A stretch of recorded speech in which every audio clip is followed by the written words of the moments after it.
Cinema St. Louis's The Lens is now the takeup.com, a place to gather after the film is over. I'm your host, Joshua Ray, and fear not, all your favorite episodes of The Lens featuring all your favorite guests are still here in your feed, just a little refocused. Stay subscribed to us here for future episodes, and you can follow along for new ones and more at the Takeup STL.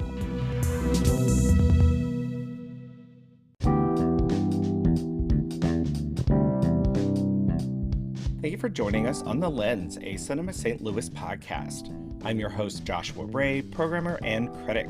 I'm joined by my co-hosts, Kayla McCullough, critic, programmer, and social media manager. Hey, Kayla. Hi.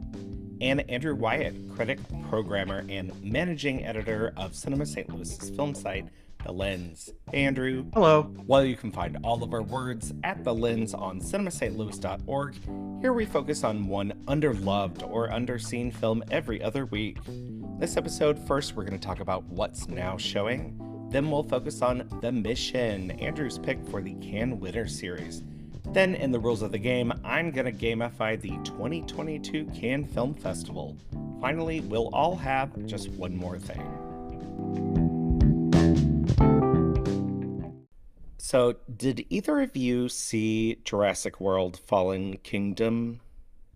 Okay, it was one of the very first things that I reviewed, and I felt it had been the first thing that I gave a really negative review to, because I felt like so delicious in writing a terrible, like a pan of something for the first time, because it was so absurd. Like, that's the Jurassic Park that ends in the dinosaur haunted house.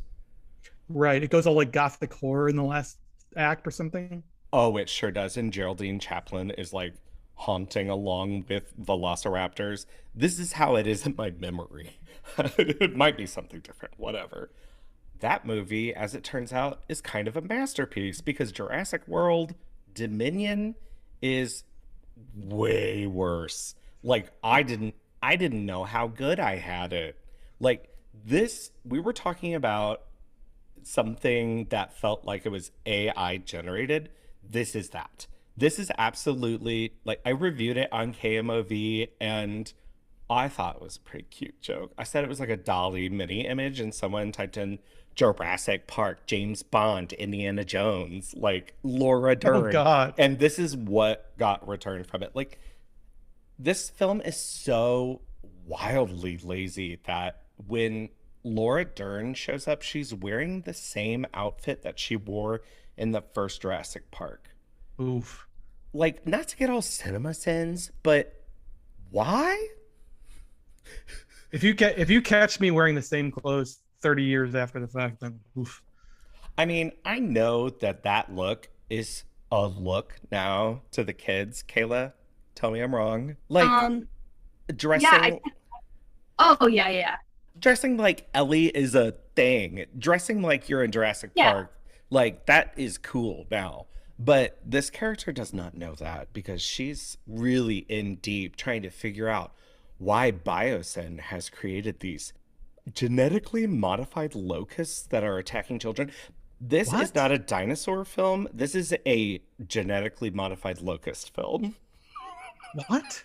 Yes, most of the movie is about these like foot-long locusts that attack this village that have been created by the company who now is like overlords all the dinosaurs in the world now that it's, you know, a Jurassic Dominion or whatever.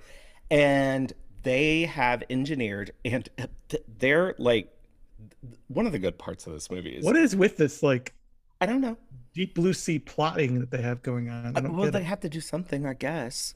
It's like, but it's like I continue to be baffled about how they can spend hundreds of $millions on these movies and not understand that at this point, what everybody wants to see is dinosaurs running amok in like the civilized world. That's all you have to do. Like, literally just do that.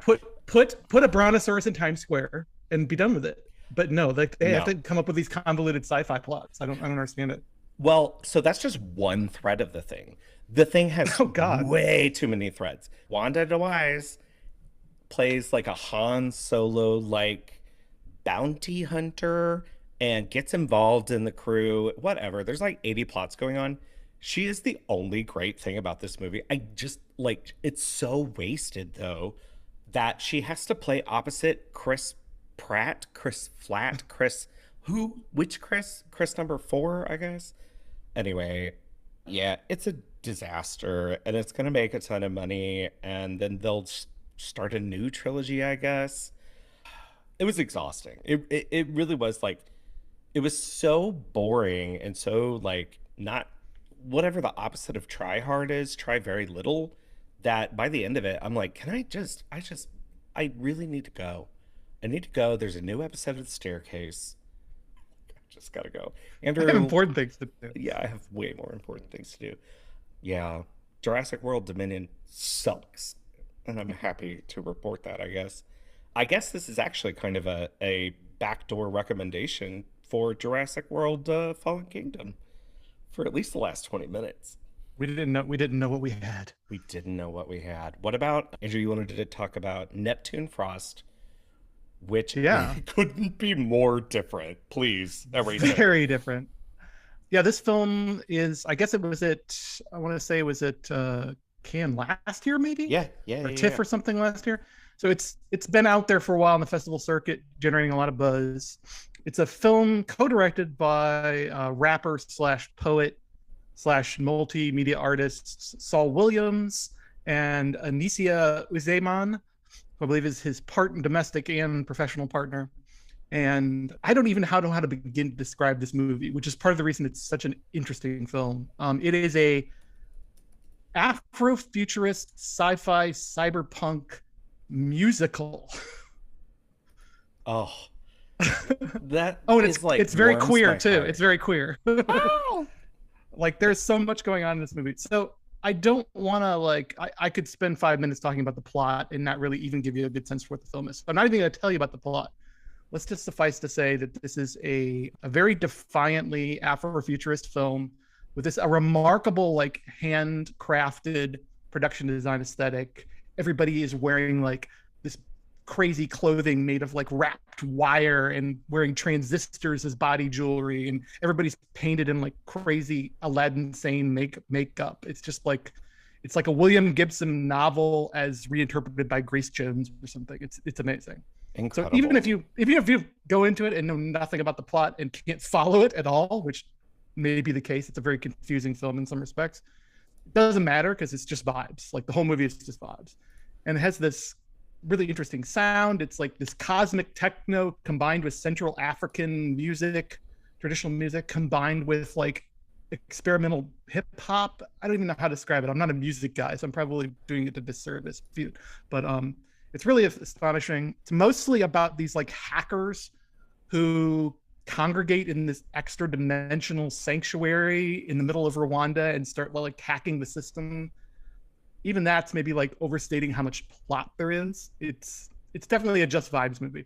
I wasn't always following what the heck was happening, but I think that's part of what it's doing. It's very much a dreamlike film. It's sort of presented as this crazy musically ushered vision quest almost.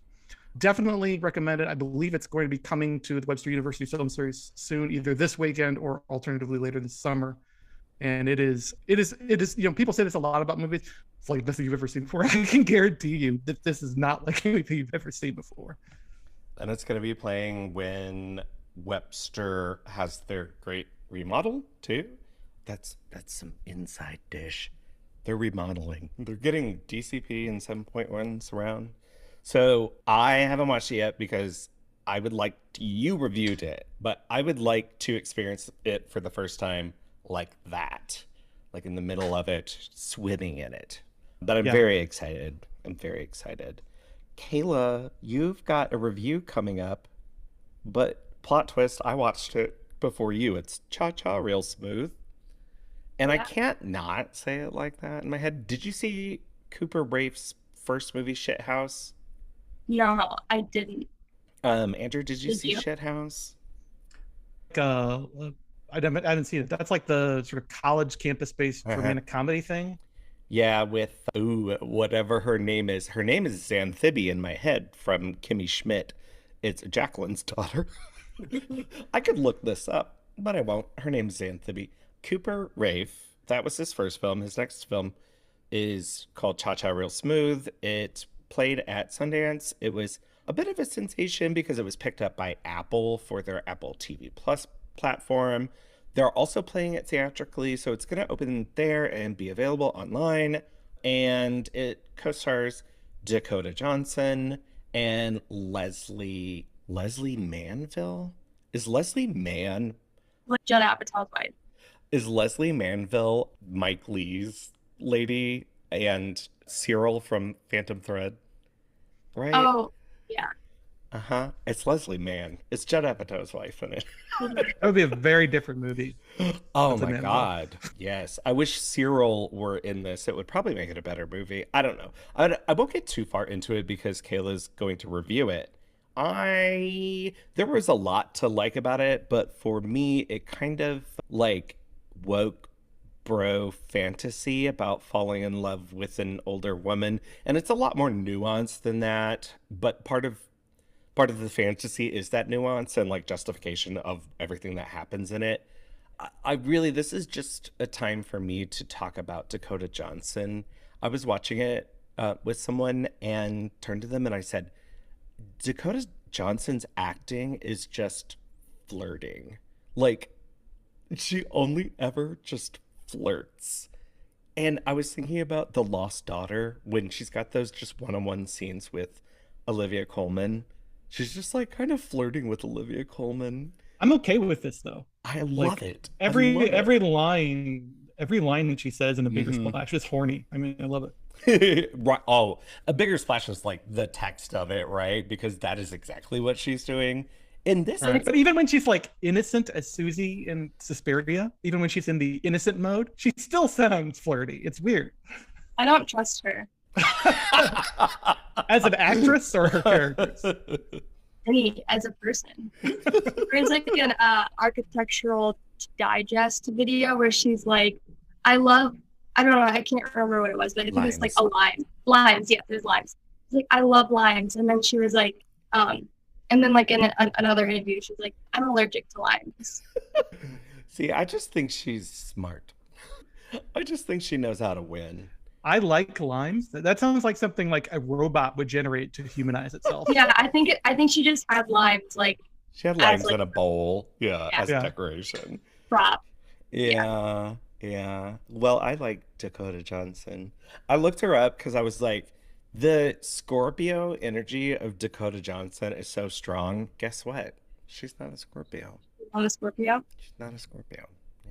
And Yeah, I like her outfits. So and she even looks I'll give you good that. in this movie. And she's playing like a single mother with a fiance who travels a lot.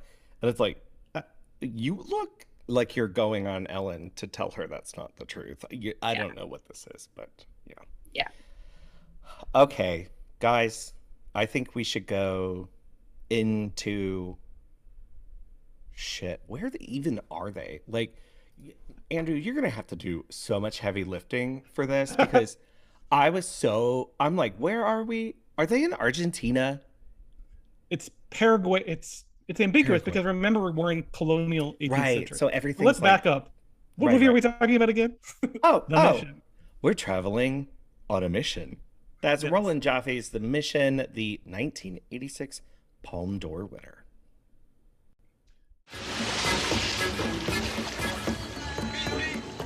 Tell them they must leave the mission. They say it was the will of God that they came out of the jungle and built the mission. They don't understand why God has changed his mind. You should never have become a priest. But I am a priest and they need me. If you die with blood on your hands, you betray everything we've done. It might. Yeah. So remember we're in colonial sort of Spanish/Portuguese South America. So we're in a region which may be ambiguously defined, but it's somewhere near the confluence of Argentina and Brazil and Paraguay. We do see the Iguazu Falls, like they play a pretty major role in the plot. Our Which we second weirdly, Iguazu. weirdly have Yeah. seen it already this podcast. We talked about it on Happy Together. So it is somewhere in, but I think that's part of the part of the idea is that we're in Right. colonial hinterlands that, and the colonists like obsession with ownership and the divvying up of land and planting their flag on particular parcels of land is in fact part of a major driver of the plot here. So, can we back up just a second? Because Yeah. I want to talk about. So, our idea for this miniseries was let's do the history of the Cannes Film Festival. Let's take like 20-year chunks at a time. We've got Pete Timmerman, the director of the Webster University Film Series, coming on. He's covering a time span in which he's been at the Cannes Film Festival. So, we have an expert. Andrew got 1980s. Andrew, let's talk about. This isn't a read or anything. I'm just curious. All that jazz, Kagamusha, Miss Sing even, and Imamura, Paris, Texas, which is not probably underloved or underseen. Sex Lies videotape, well, you know, it goes on, Taste of Cherry, Rosetta, Pulp Fiction. You pick, and I love you for it. And I encouraged it too. The Mission, a UK-US co-production directed by Roland Joffe, who was just coming off of The Killing Fields. But why The Mission? Well, I think there's a couple of things coming together here for me. I mean, one is just what you just said, which is that Roland Joffe, who directed sort of two back-to-back critically acclaimed international features, and then kind of, I don't want to say he disappeared because he's had a filmography since then, but his profile seems to have sort of dropped off a cliff after that. I mean, he was active, I believe, in British television before he became a filmmaker, a theatrical filmmaker. So it's not like he came out of nowhere, but it is a weird career trajectory to sort of have two giant films and then just sort of. So I thought that was interesting because so many, now I feel like, I thought it made sense to talk about it in the context of our series, because Cannes has become, for lack of a better word, a brand. If you are a Cannes filmmaker, it is an identity now.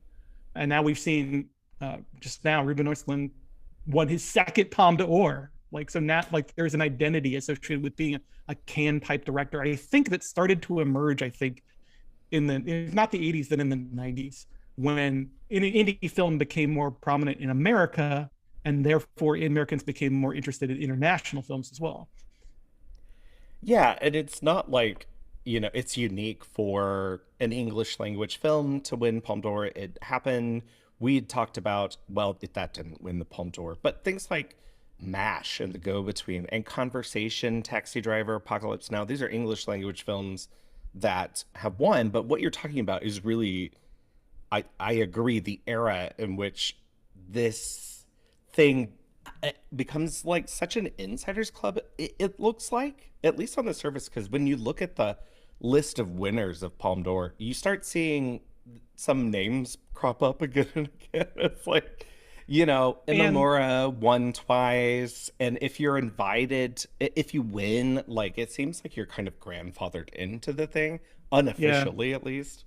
Or you show up as a juror eventually. There's also something just about this certain type of film, all right, that I don't want to say that The Mission was the last like big epic. You can make the argument that like is Farewell My Concubine an epic? I mean, it has that feel, but it's more of an intimate drama, I think. Yeah, I Wind That agree. Shakes the Barley, maybe, I think it's the last sort of historical epic you can really point to. But I do feel like The Mission is sort of the end of this kind of film really having a serious shot at winning the Palme d'Or anymore. Like, Ken Loach gets a pass because he gets like a pass for everything. There's a like Ken Loach sidebar at Cannes, I'm pretty corollary, sure. yeah. But like I'm looking at like the previous, before The Mission, you know, there were a few films like Kagamusha, Gate of Hell, Ballad of Narayama. There were like Japanese Edo epics were picked as Palme d'Or winners in the past. We have movies like Chronicle of the Year of Fire, Algerian, Is the Leopard an epic kind of in feel? Absolutely. Yeah. Yeah. So like, I do think it's an interesting film because I don't want to say that it represents some grand nexus of trends or the beginning or ending of anything particular, but it does feel like the kind of movie that I can't see winning the Palme d'Or anymore. Kayla, had you seen The Mission before, or do you have a history with it? No, I've never heard of it. See? Yeah, no, I mean, that's why we do this, right? Is to Right. see all these things for the first time or share our movies with each other. But it does, like, your pick, Josh, I feel like is legitimately obscure, right? Peppermint Frappe, like most yeah. people are gonna say, I've never heard of this, and there's like that makes sense. But this is a movie that stars Robert De Niro, Jeremy Irons, Liam Neeson. Like it's a huge film, Yep. huge epic production, and it's just kind of vanished down the memory hole. This movie exists to me as a VHS cover. Yes, and a score. Right. Like to me, like I was thinking it was made in like the 60s or something. There's that thread to it too that we have to get into, is that itself feels like a throwback, even though I think it's probably more smartly dealing with the subject matter than you might have in maybe the 50s, when you would see this kind of epic filmmaking frequently, especially when things went widescreen, right? And we started spending a lot of money on movies. And throughout the history of film, of course, you could even trace this back to, like, you know, Griffith and Intolerance and stuff like this. But it's a big story, but it really only focuses on a few key players. Does anyone want to give a shot on a plot synopsis? Because I don't know that I'm capable. Yeah. Sorry. Kayla, do you want to give it a try? Like summarizing it since you just saw it for the first time. Like what's Sure. Okay. your nickel summary of it? Jeremy Irons is a Spanish Jesuit in the mid-1700s who takes it upon himself to take over a colleague's post within a South American tribe at the top of the waterfall. Robert De Niro is a mercenary who, after slaying his brother over a woman, joins Irons at the top of the mountain and works as a Jesuit in training to redeem himself for his to redeem himself from his past wrongdoings. Mm-hmm. Yeah. No, that's. I like that yeah, I like that you summarized it in terms of our sort of co-protagonists without any reference to the larger historical, political, social stuff that's happening in the film, which is interesting because it's not about that stuff, but so much of the core of the film is about what you just sketched out there. Is these two men and their dynamic, and almost the dialectic that the film sets up between them and their different worldviews. Yeah, and then like around the midpoint, we see a ship. The Spanish and the Portuguese are negotiating a treaty, and the mission at the top of the waterfall is now uncertain territory. We have some tense talks, and then ultimately, inevitably, a fight. Yeah, and that structure that you point out, like the shift, is what's really interesting to me, and I think where I started to hook into the politics of the thing, because this, for me, the first half really is just sort of like following these people, and sometimes up a fucking mountain. Like, did Jeremy Irons and Robert De Niro like both climb that waterfall? By like, I haven't been able to find much information about the production per se, other than it was shot on location. You did? I found out something interesting. Ooh, give us the facts. So much of the cast contracted amoebic, or I don't know how to say that word. Amoebic dysentery?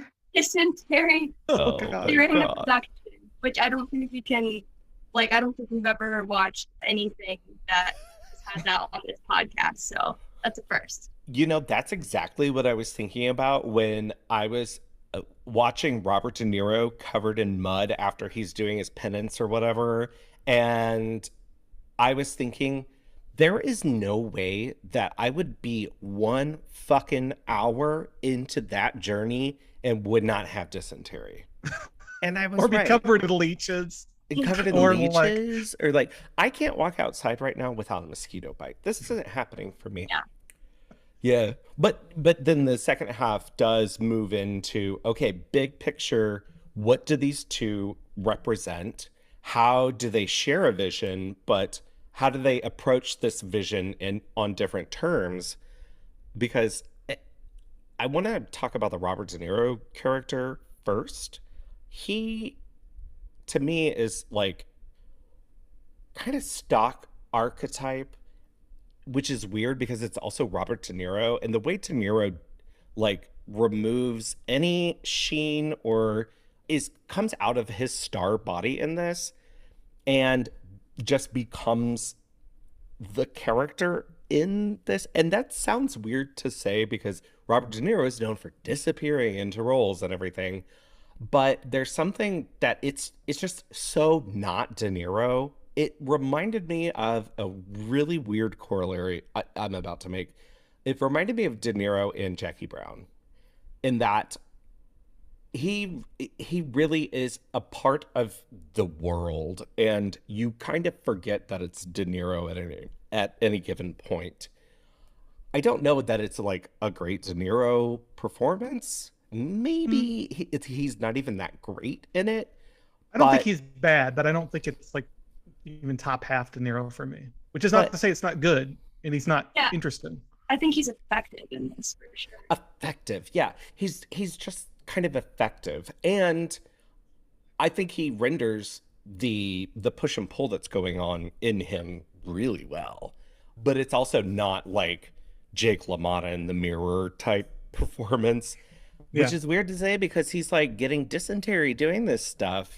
So I wonder what that is.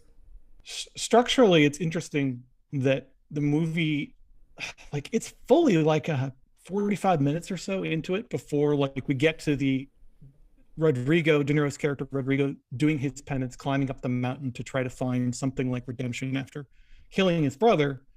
And like everything before that almost feels like prelude.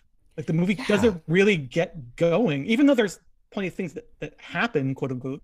It's like the movie doesn't find its soul, if you will, to coin a phrase, until it gets to that point, and then like things start to sharply realign. And I do think that like Rodrigo's breakdown when he reaches the top of the falls, and he's going up the falls with a bunch of other priests, but he's the only one who's holding this literal manifestation of his warmongering, slaving ways, which is this like net full of armor, conquistador armor and weapons. And when he gets to the top and the Guarani people meet them and just sort of summarily, at first they threaten him because they sort of recognize that he's a former slaver.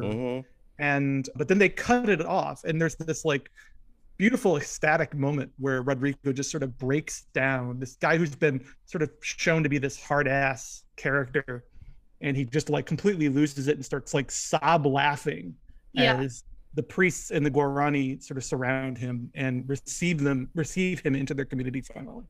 Yeah, it's like him, like he's literally carrying the baggage with him to like a higher place of like spirituality, and then a higher place in his, like also his, and like when he's at the top, he's like freed from it, like literally.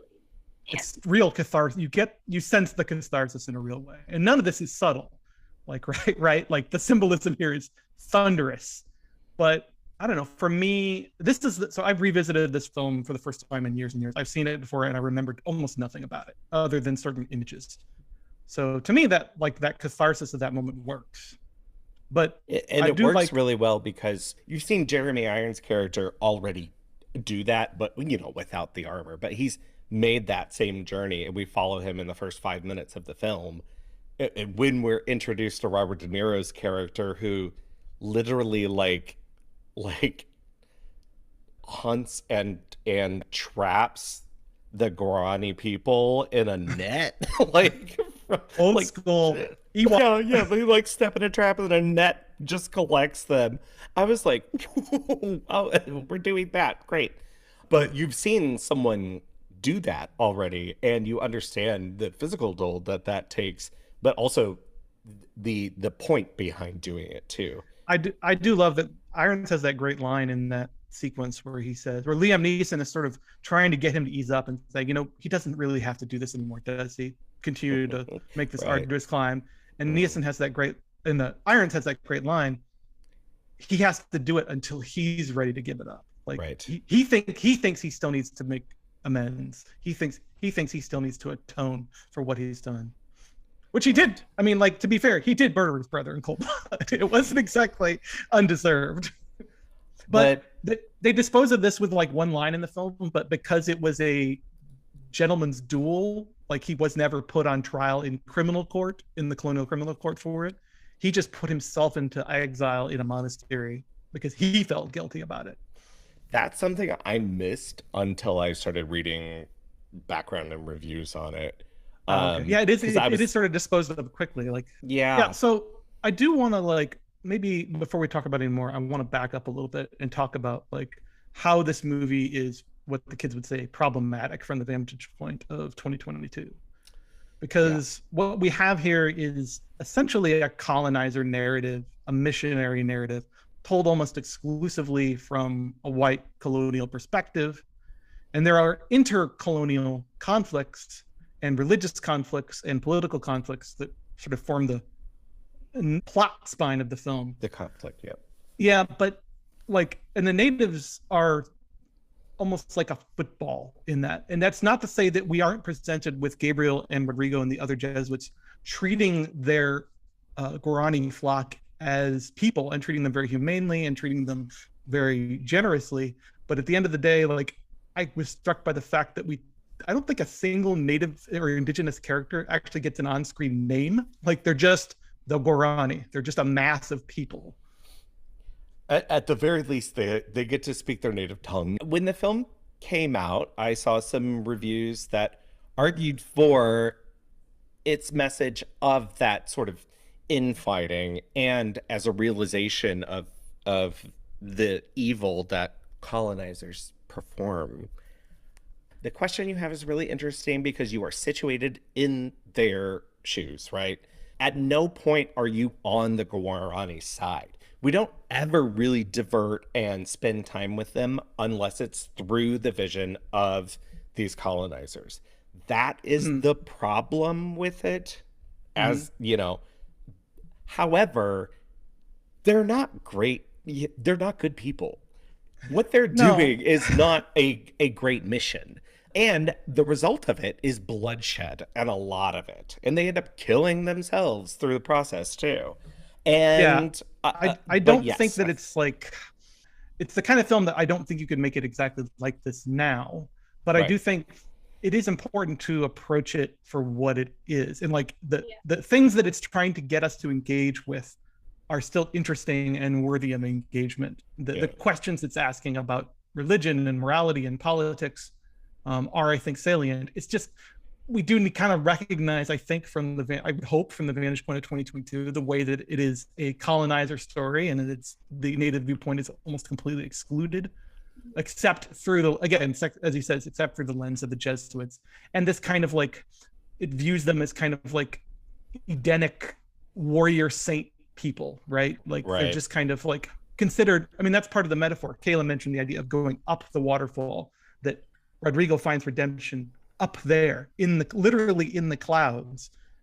So there's this sense that the Guarani missions are presented specifically as this paradise on earth, that they're this Edenic place, and that the people there are, even though it doesn't quite jibe with Catholicism and original sin, there's this idea that the people there are pure or more unblemished, which is its own kind of like weird racist stereotype, right? It's that's part of the problem too. The scene, noble savagery, that kind of the noble savage, and their display of their culture for the colonizer in the middle of the film, once they've really got the mission together, and they bring the Portuguese bishop comes to tell them, hey, we're reconfiguring all this, so sorry, you got to make these people go. It's the man in the framing device who's essentially telling the story. The display of it is problematic, to put your point back into it, because it is that noble savage display where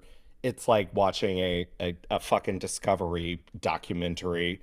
And it's almost, but it's even beyond that. Like that whole sequence almost strikes me as like feudal. Like there's a sense that the commoners, the serfdom, are arraying themselves because the king is doing a tour of his kingdom. Like there's this almost medieval quality, even though it's the 18th century, there's almost this medieval quality to the Archbishop's tour of the missions. And it's Yeah. and it's amplified by like that sense of Catholic holiness and the music and so forth that attends everything. Like he's literally sort of carried on litters and on canoes around. It has like this Yeah. Catholic processional feeling to it. Yeah, that's a good point. They've sort of taken on the culture, right? They're assimilating into some of it, but still displaying their kind of exotic culture. I mean, it's just kind of like with like any older movie, like there are problematic things and you can watch it and be like, you know, I'm not okay with that, but that doesn't necessarily mean that you can't recognize like the achievements of it Or even the these other value of how someone in 1986 would make that story, because that Yeah. also teaches you about the history of colonialism, is how a colonist, a colonizer might share that story.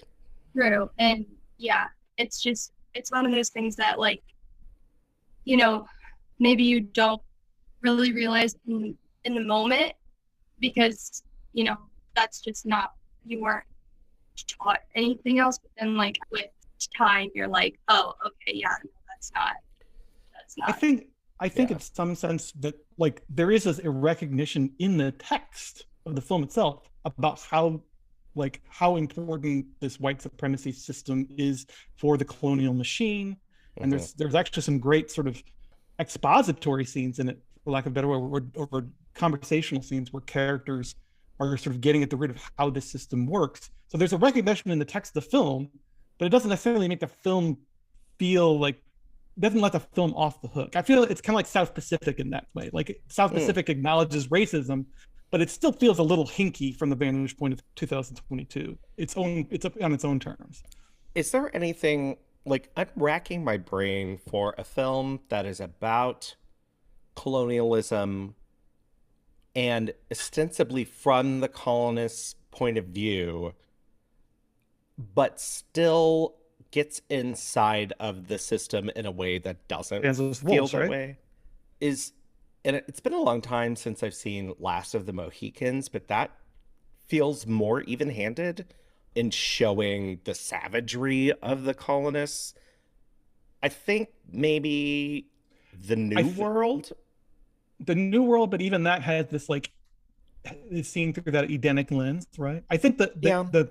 the answer would probably be something like Jennifer Kent's The Nightingale, which Okay. which Yeah, yeah, yeah. approaches like the British colonization of Tasmania in Ireland, but, in an indirect way, as this unremittingly brutal, horrifying. It's almost a horror movie, unremittingly brutal, horrifying, completely without any redeeming qualities enterprise. Yeah, and I only ask that question specifically because it is really difficult to be in the seat. I mean, this is how film works, right? You shouldn't trust what you're watching to be truth. You should trust what you're watching to be someone's truth. So I can't honestly say, I think this film is critical of its protagonists, which are the white people. But I think what you're saying is true too, Andrew, that it doesn't really allow for the other to not be the other. It doesn't really allow for them to be people. They're always on the outside. And I don't mean that it needs to shift and like show things from their perspective. You know, the Wolf of Wall Street exists and I don't see any poor people in there. But and yet I get that it's critical of day traders in the 80s and 90s. However, what I'm saying is like there are still scenes like the one that we talked about that because of the music, because of the filmmaking, because of the whole apparatus, I still feel so much distance from these people that it makes me think that maybe the filmmaker it isn't completely like critical of what they're doing. But your argument for the scene, I thought it really actually kind of swung me in the other direction. Yeah, I mean, I think we can only, like I said, I think we can only approach a film for like it's perfectly valid to criticize the film for things that it doesn't do. or does, but I also think that like we have to approach what is this film trying to achieve? It's trying to give us, it's not trying to give us the colonialism is good message, but it's not as full-throated in its condemnation as it could be. Yeah. It's worth pointing out that this film is somewhat ahistorical. There is a historical basis for the events that we're seeing, and the politics and the theology of what's happening behind the scenes here, politically, religiously, is too much for this podcast to get into. But there is a historical basis for some of the things we're seeing. I think it's the people, the individuals in the film, Rodrigo and Gabriel and everybody, are not necessarily based on historical figures, and some of the details are fudged a bit, but the underlying forces that are working and driving the plot were very real. These Guarani missions were uncommonly successful missions but in some places tens of thousands of inhabitants. The Jesuits were strangely successful in converting. They weren't 100% successful. Many of the Guarani retained their animistic religion, but they were very successful in converting a lot of them to Catholicism. And the missions existed in this very weird space where, like, I don't know what we want to call it, like a proto-anarcho-socialist commune. The people at the time would not have used that language to describe it, obviously. But that's part of what both the Portuguese and the Spanish crowns found so threatening about these particular missions, was their equanimity, and their self-sufficiency. And their self-sufficiency. Yeah. And the fact that they completely rejected slavery, which is a big component of why the Jesuits were so reviled by Portugal in particular, is that they rejected that. And part of the function of the missions, the Guarani missions in particular, was to be a safe haven for Guarani to come to escape rampaging slavers. Yeah, it's like the title of the mission works on a lot of levels. So we have like the actual mission, and then we have this mission to convert the community, and then there's the mission to protect them from becoming enslaved too. So yeah, and then the internal mission too that Robert De Niro's character's on too, and then it reminds me quite a bit of, just like on its surface level, of Silence. Yeah, Liam Neeson. Right. Yeah. I knew we would have to talk about We'd have to talk Silence. I know, Andrew, that's like one of your favorite films of like past 10 years, right? Yeah. It's definitely like top of the past decade for me. Top 5 Scorsese for me. I think Scorsese. And I'm not even Catholic. Well, Scorsese really buries deep into the spirituality of those men on their mission. And of course, it's a very different narrative there, but it's concerned with some of the same things. It's concerned about, land and the colony, and also cultural relativism, and of course, Liam Neeson. And inner torment, too, I think is one of the things I admire most about Silence, is the way it creates drama out of something that isn't that cinematically dramatic from if you described it to somebody. And to bring it back to the mission, one of the similarities I see between them, one of the reasons I think that Mission is still really interesting on its own terms, beyond, like Kayla mentioned, that it inevitably, like most epics, it inevitably explodes into a battle sequence in its final 15 minutes. Yeah. As the Spanish and the Portuguese sort of jointly try to take over the Mission territory at the top of the falls. But I do think that the more interesting than the political struggles in the film is the religious and moral dialogue that's happening between the lines, between the characters. Sometimes explicitly articulated by them, but sometimes just sort of simmering beneath the surface. It's very much a movie about men struggling to make the right choices, not so much pragmatically, but morally and spiritually for themselves and for their relationship to God, which I think, again, it's not always an easy thing to translate to, but I think whatever else you can say about Irons and De Niro's performances, I feel like they do a really good job of creating these two characters with very different approaches. I mean, it bears repeating that structurally, I think it's interesting that the film presents a choice for the Jesuits as a group at the Guarani mission that we're focused on, which is, do you stay and try to defend the mission, against what's probably impossible odds, which is the Portuguese army is coming to take it away from you physically? Or do you sort of bow out because that will preserve the Jesuit order? Like there's a said the stakes are set up that if the Jesuits withdraw voluntarily from these missions, that it will help preserve the integrity of the order and help the order's possessions in other places around the world.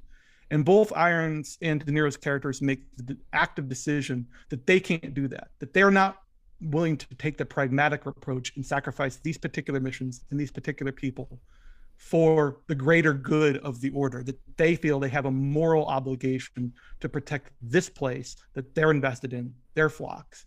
But And then they have beyond an ethical issue in how to address it, right? right, and then becomes the deeper question, which is what is the right way to go about doing that? Irons being sort of the radical pacifist who believes that any Jesuit who takes up arms is basically no longer a Jesuit, and Rodrigo being the character who decides that anything in defense of these people who I've sworn to protect is permissible when push comes to shove. Did either of you happen across Roger Ebert's review of this? It was a mixed review. And to distill his points, he felt that the motivations were nebulous. He felt that, and I sort of agree, that a lot of the heavy lifting is done by the performers and not the filmmaking. I don't have a good hold on what Jaffe does as a filmmaker. Maybe he's just a big budget, journeyman director. I've never seen The Killing Fields. I started to watch Super Mario Brothers and then stopped it when I realized he didn't actually direct it. He produced it. So I thought that would be a fun counterpoint. No, yeah. He's pretty sure on that one. I'll finish it. But how do you guys... Killing Fields is great, incidentally. Yeah, that's something I know that I have to keep catch up with. How do you feel like the filmmaking exhibits some of these ideas or not? Do we agree with old Raj? Kayla? I do feel like the performers are doing a lot of the heavy lifting. I feel like Jaffe is one who finds the grandeur in the setting, who can frame things in the right... this is all like damning with faint praise. I feel like I'm not giving this man enough credit. And yet a jury decided to give him the Palme d'Or for it, Yeah. I feel like it's a very confident work for like a relative newcomer, so yeah. I'll give him that. Yeah. And it's like a Herzogian feat, right? To be in the jungle and lugging all this equipment everywhere. I mean, you could make a Burden of Dreams about this. Yeah, I mean, in addition to Silence, the other movies I was thinking about were Aguirre and Fitzcarraldo. Yeah, for sure. Yeah, I mean, is he a bit of a journeyman here? I guess. I feel like he is good at capturing the epic qualities of this place. He is good. Nothing else. Like being a director of an epic is in some sense being a manager's job. It's to sort of coordinate all this crap that you're trying to put on screen, and it's not green screened, at this time and place. So but I think putting all that grandeur on screen and immersing us in this world as epics tend to do is important to what the film is trying to do. It's trying to make us believe in the things that Rodrigo and Gabriel believe. It wants to make us believe in the mission, that it is a beautiful and holy and magnificent place in the same way that they do. And it wants us to believe, notice how Asuncion, how the capital city is like horribly dusty, and it looks almost like some kind of netherworld or something. I don't want to go there. So there is a sense that the epic filmmaking is working to convince us of the stakes, to convince us of what the characters believe and why they believe that's important. I don't disagree with that the characters are doing heavy lifting that maybe the script doesn't necessarily provide them, but I don't think it's unclear what people's motivations are. I think they're pretty damn stark. Yeah, and to counter, Roger often said, like explicitly told. So I don't know. I think maybe he might be getting more towards the nebulousness of the morality in it, which is the point. And I was thinking of that when I was watching this film, because sort of the punchline is that neither Gabriel and Rodrigo's decisions really amount to anything, right? Like they don't save the mission. There's a sort of wonderful misdirection where Rodrigo sets up this elaborate bridge over the river Kwai gambit to like blow up the bridge, and it doesn't even work. They just go and literally cut the cord. Yeah, and they just like, and then they like shoot him summarily. Like it's horrible. It's great, but it's also kind of horrible. Well, it's a futility in everything they're doing, right? Like what you're talking about is right. But then that becomes the question, right? Like, is it moral to do something? Is there ever a moral imperative to do something that you know is futile ultimately? And in the larger context, what they're doing, what they represent in this sort of fictional film, did not matter. That the handful of Jesuits who sort of resisted eventually did sort of quickly bow out.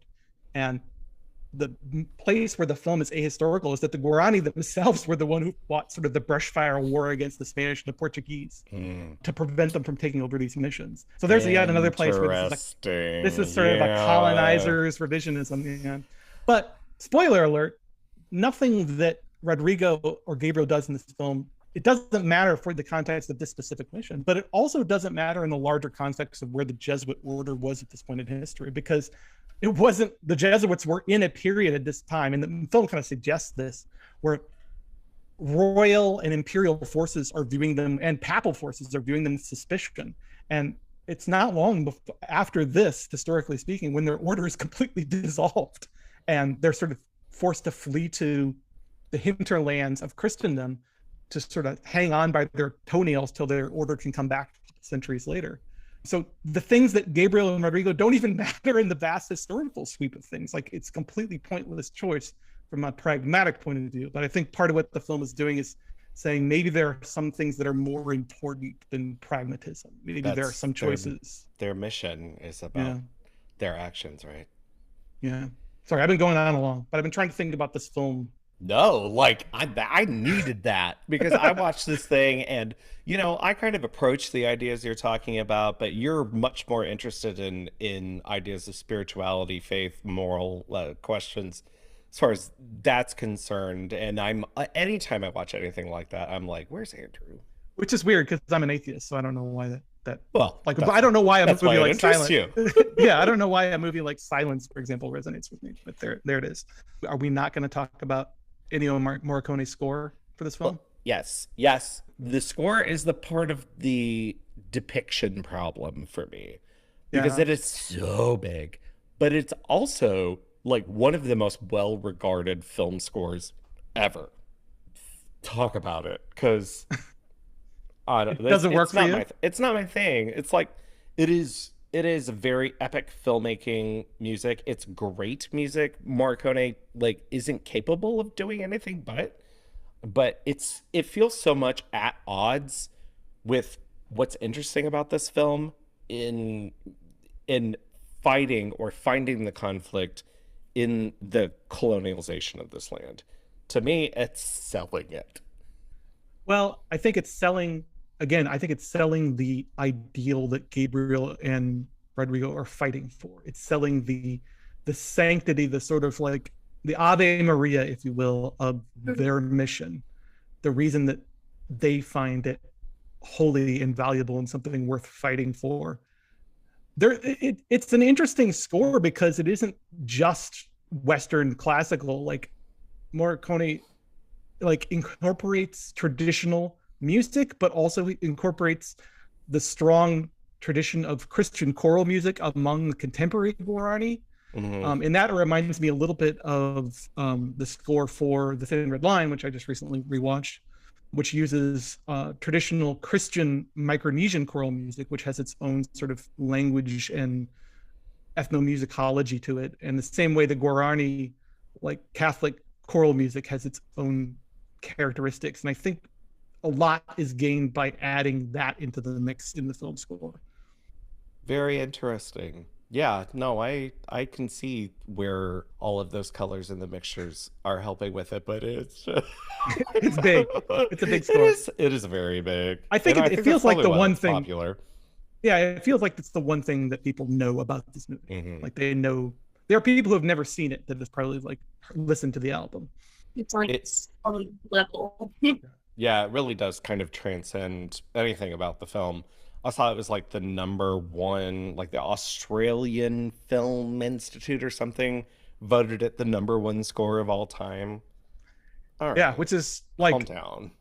but like any Morricone, like you could put Good and the Bad and the Ugly up there too, right? Yeah, Like, and you know, should. so- And you should. All right. Although I did read that he liked this one the most out of all of his other scores. Really, like this was his favorite. His Oh, favorite. interesting. It's about like Hitchcock thinking Shadow of Doubt's his best film or something, which I like. I'm just saying. It's hard to evaluate ourselves. Doesn't Uh, David Lynch still think Eraserhead is his best movie or his favorite movie? Well, there's one thing I think we all agree with David Lynch about. It ain't Dune. That's true. All right. Are you guys ready to talk more about the 2022 Cannes Film Festival? Yep. Let's do it.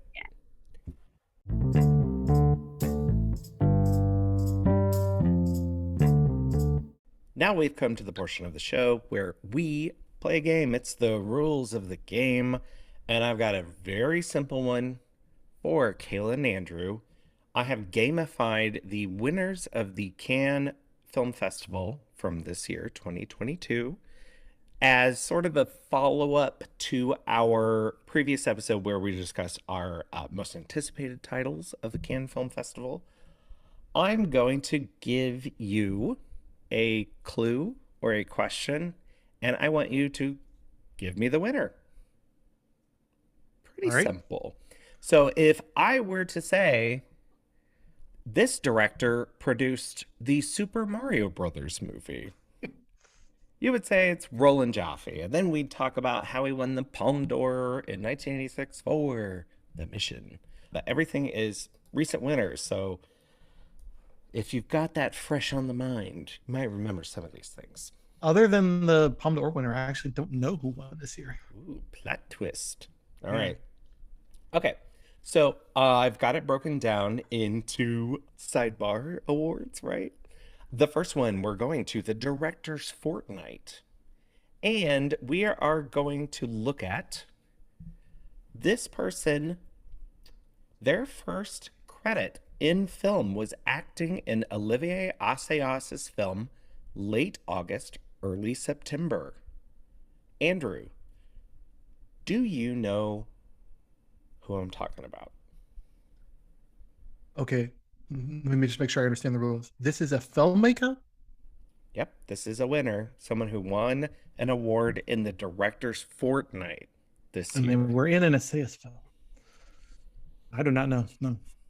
Kayla, first film credit for acting in an Olivier Assayas film called Late August, Early September. Do you know who that is? Okay, so there's a clue buried in it, but then there's a misdirect in it because this is a director's prize. This is the Europa Cinemas label. This is Mia Hansen-Løve's One Fine Morning. Mia Hansen-Løve, her first credit was acting in her Really? future husband's film. I Of did not course, know they that. are now divorced. Please see Bergman Island.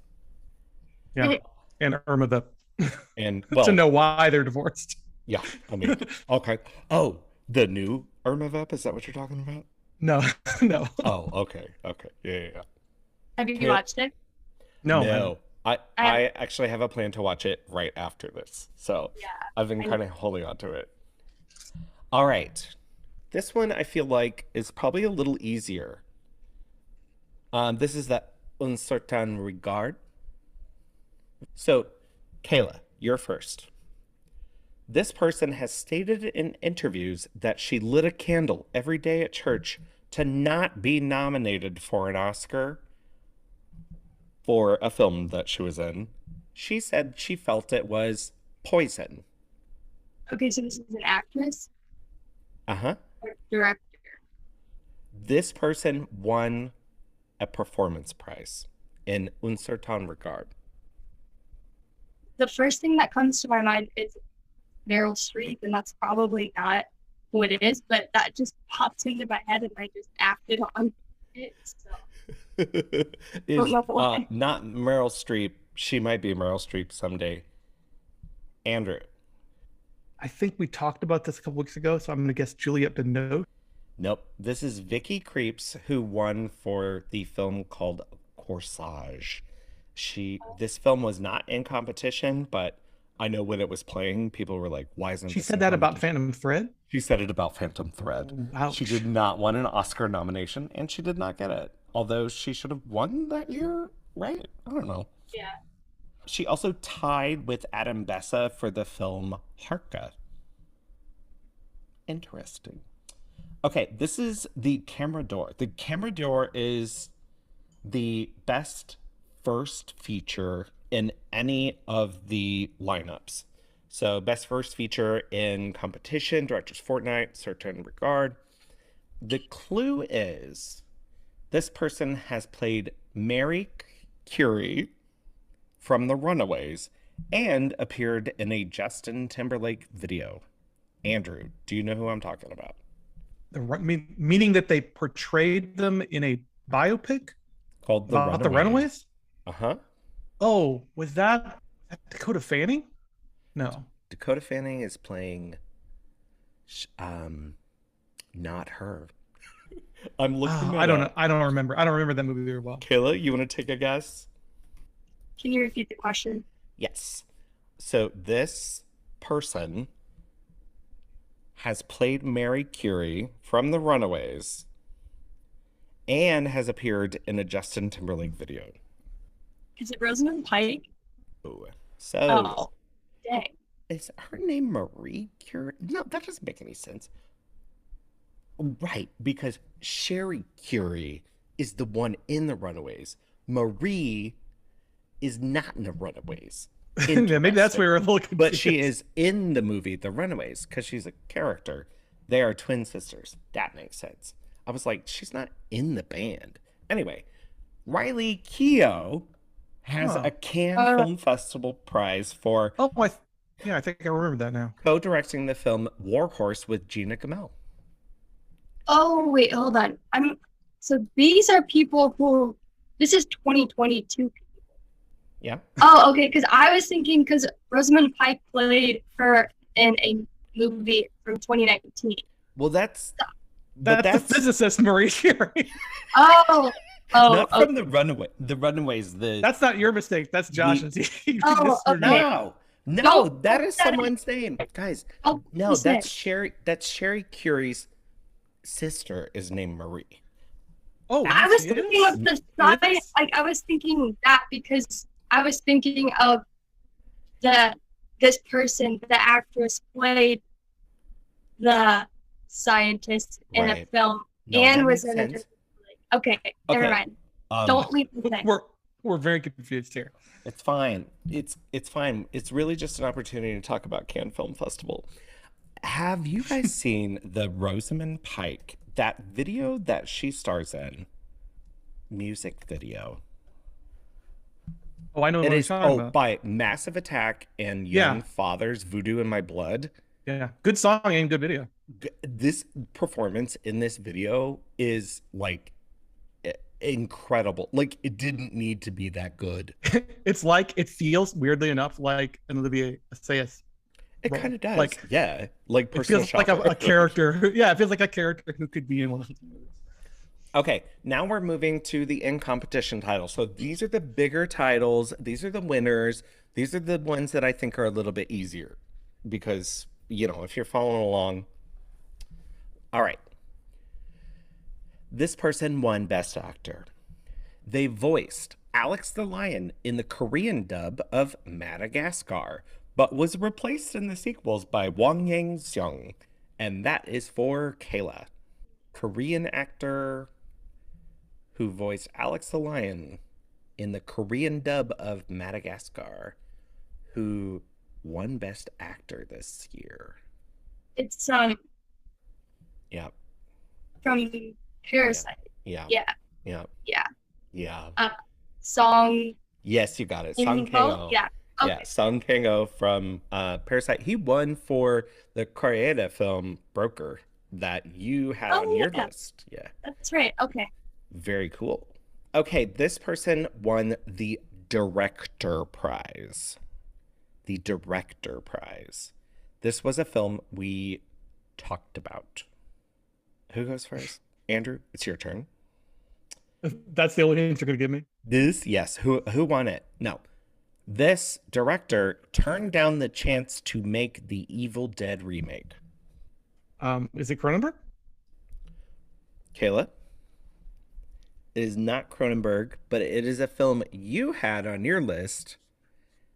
He won the Director Prize, and he turned down the chance to remake The Evil Dead. That director would be Park Chan-wook, and he won for Decision to Leave. Park Chan-wook was up for Evil Dead, really? Doesn't it kind of make sense, though? Like, the way he puts the body through such grotesque things. On Doesn't it some kind level, of make yeah. sense? Especially with the Evil Dead remake. want- Like, the script of that thing is not fun like the Evil Dead is. I kind of want this like theoretical alternate universe because I did not like the new No, Evil the Dead. Alvarez. No, I rewatched it recently, and it is like, I want the alternate universe. Park it Chan-wook. sounds good. Evil It Dead. sounds good. All right. I'm not going to tell you which award because there's I've got a pair that are kind of tricky.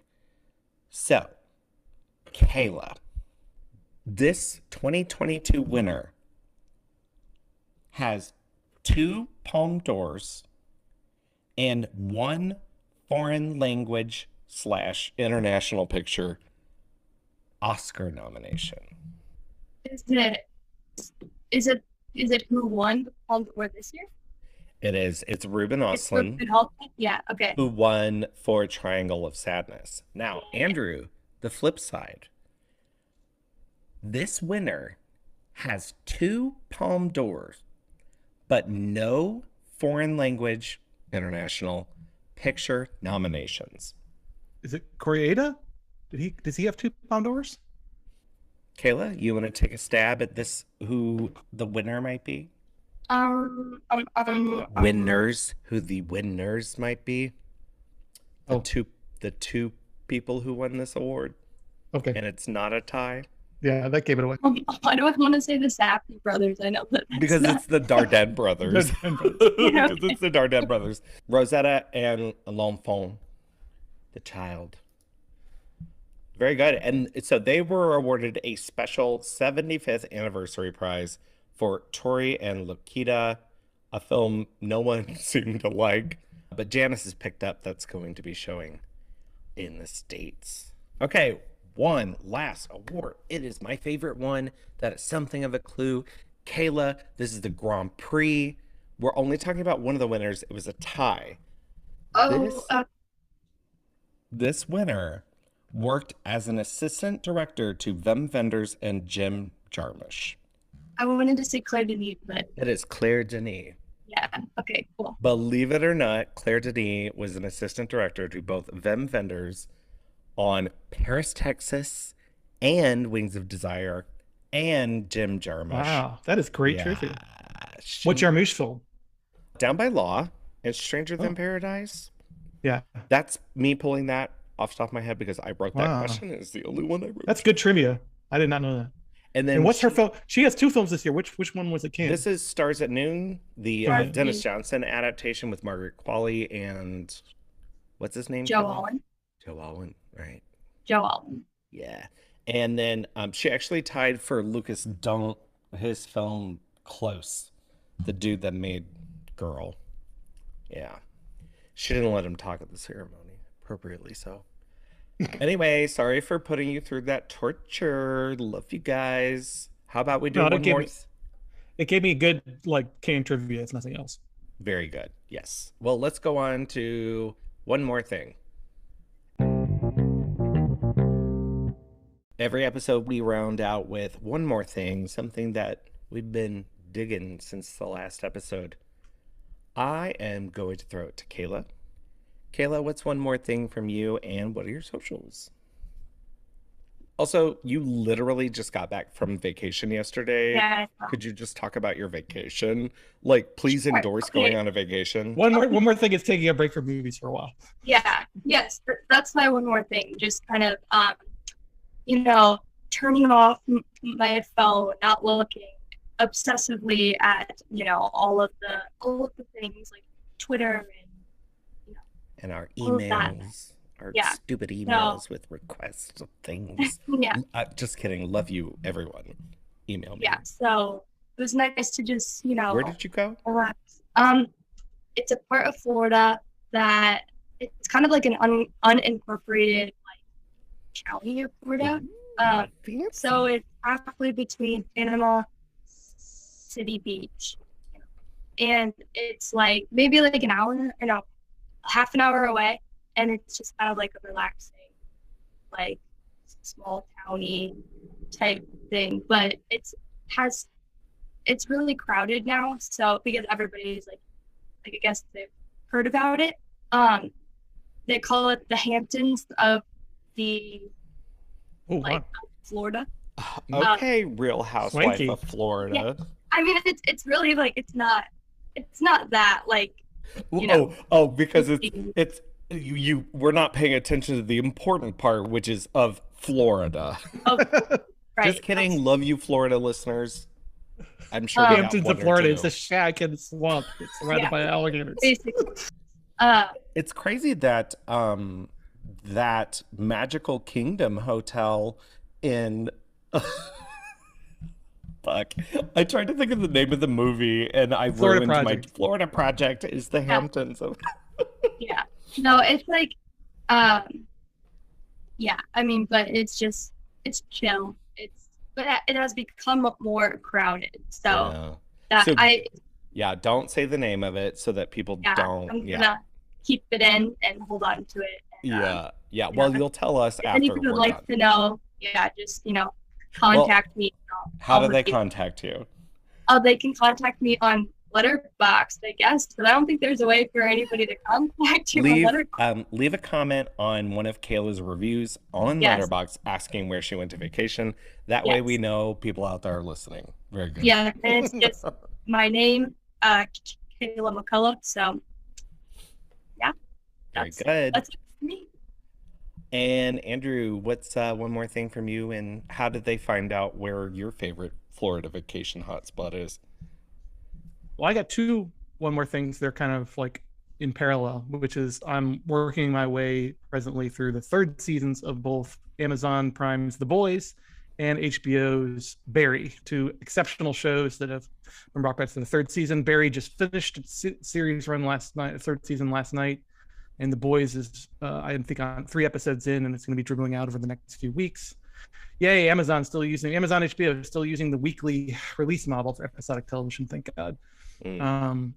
Both exceptional shows that is well regarded as they seem to be in certain circles and among critics. I don't necessarily think that everybody's talking about them the way they should. Barry being not just a great vehicle for Bill Hader as a performer, but also as a writer and director. The word is he's going to be directing the entirety of the 4th season. He directs most of the episodes of the show now as it is, and he really needs to be in the conversation as like one of the great, like, I don't know, should we say film when he's doing TV, but film/TV directors, because he's doing incredible work over there. And The Boys, I feel like, is remarkably still incredibly strong in its 3rd season. If anything, its satire is getting more vicious every episode. There is a like unbelievably jaw-dropping Kendall Jenner Pepsi ad send up in the most recent episode that is beyond, has to be seen to be believed. Just a great show, doing everything that like Snyder Bros say they want from like gritty superhero stuff. The Boys has been doing for like 3 or 4 years now, secretly, without much fanfare, and just being very hilarious and violent and crazy about it. So both highly recommended. The Boys on Amazon Prime and Barry on HBO Max. You can find me at AYed76 on Letterboxd and Arachnophiliac on Twitter. Very cool. Mine's another like Josh endorses a no-brainer again, but there's like a lot of detail to it. Did you guys know that Holly Hunter is a great actress? Oh, really? Mm-hmm. Yeah. I've heard about this just up-and-comer. All right. So I'm obsessed. It in this order. Okay. Here's the order. It starts with copycat because I'm just browsing for something and I'm like, my comfort food, serial killers. My comfort food, gals. Guess what? Two great gals, Sigourney Weaver, Holly Hunter. Is Copycat having a moment? Because I've seen a lot of people talking about it on social media.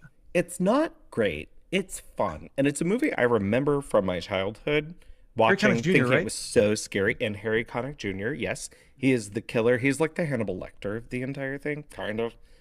Then, okay. And then the floodgates open. I'm like, whoa, wait, Josh.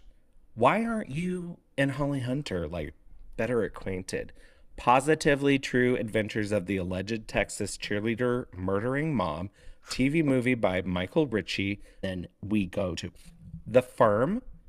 She plays a supporting role in Sidney Pollack, The Firm. And steals the movie. Steals the And that's movie, funny, gets an Oscar nomination same year that she wins for The Piano. The Piano is really the thing that started all this. So I've also moved on and rewatched Broadcast News. I watched Always, the Steven Spielberg film I'd never seen. Oof. That was Audrey Hepburn's last film. And then I did another film that she has a romantic lead with Richard Dreyfuss called Once Around, co-starring Jenna Ooh, I've seen that. Rollins. Yeah. I'm obsessed with Holly Hunter. I want to stop recording so I can watch another Holly Hunter. Oh, Home for the Holidays is another one I revisited. And Have you seen Ugh. Miss Firecracker? The like completely forgotten comedy It's on- film, indie comedy. it's on Canopy. So Yeah, watch it. It's good. I'm My going. memory is that it's good. Maybe it isn't if I revisited it, but my memory is that it's good. Do you know what I found out? I don't really care. If it's got Holly Hunter in it, I'm going to have a good time. I'm going to have a good time. All right. Well, okay. I just endorsed Holly Hunter. And I'm Crispy Retinas on Letterboxd, Instagram, and Twitter. And you can find all of us at cinemastlouis.org over at The Lens. That is our third episode in the Cannes Winners series. Next time, we're going to be back in a couple of weeks with Pete Timmerman, the director of the Webster University Film Series. He's got the final choice for our Cannes Winners series, and that is Lars von Trier's Dancer in Ooh. the Dark. I was wondering if he's gonna pick that one. York and Catherine Deneuve. It's available on Canopy, but you can stream Selma songs on all major music platforms. Until then, follow us on Facebook at Cinema St. Louis and STL Film Fest on Instagram, Twitter, and Letterboxd. And until our next episode time, bye.